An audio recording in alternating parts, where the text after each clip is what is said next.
There are a lot of scary, spooky, mysterious, tragic stories in Vermont. One of the tragic, but also slightly comical stories is that of the Patch Hollow Massacre, which took place in the town of Patch Hollow. It was a small settlement of around 5 families, which existed in between the areas of Wallingford and Shrewsbury. And Patch Hollow no longer exists, and perhaps the massacre had something to do with that.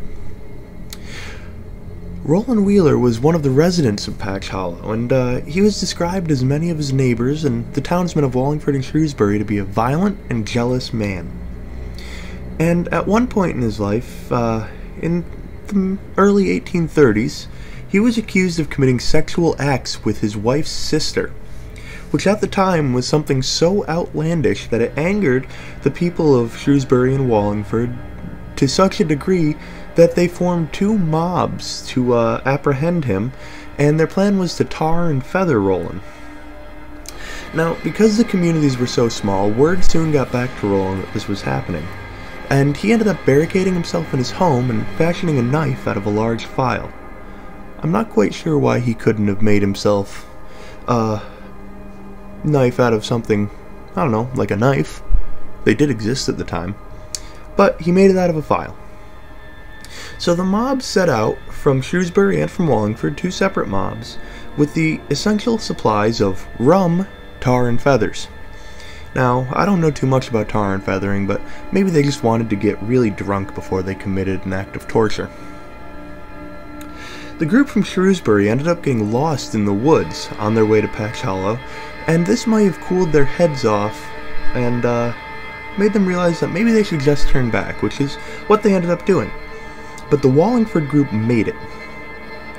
They had a bit of a confrontation while Roland was barricaded inside of his house, and eventually 3 men forced their way in through the roof and fought with Roland in the dark inside his home.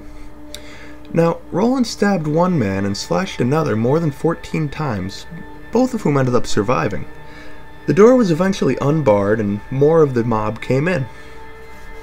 In the scuffle in the dark, 1 man was killed. It was a man named Isaac Osborne. Eventually, they got some light in there and they realized Wheeler wasn't anywhere to be found.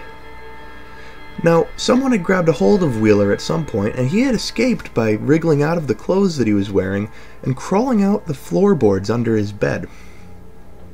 The mob realized they had just committed murder and ended up fleeing the house, and a doctor who arrived on the scene later described Isaac's body as cold, white, and lifeless, and the scene as being soaked in blood and one of the worst things he had ever witnessed.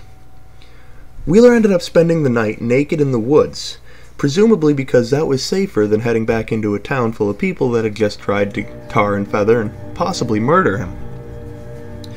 In the morning, he stole a shirt from a clothesline and hid in a barn while he wove himself a dress out of straw. He went to his sister's house in Paulet, Vermont, where he was finally apprehended.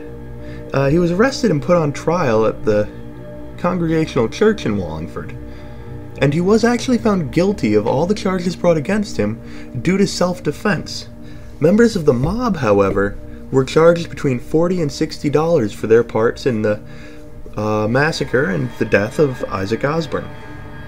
Now, shortly after this, Patch Hollow was completely abandoned, and it's not quite clear why the town was abandoned. It may have just put a bad taste in everyone's mouth that this tragedy had happened there. Not very much of the town exists today. You can find a couple of cellar holes and maybe some scraps of wood, but besides that, it's pretty much been reclaimed by the land. Well, that's the story of the Patch Hollow Massacre, and I hope you all enjoyed it.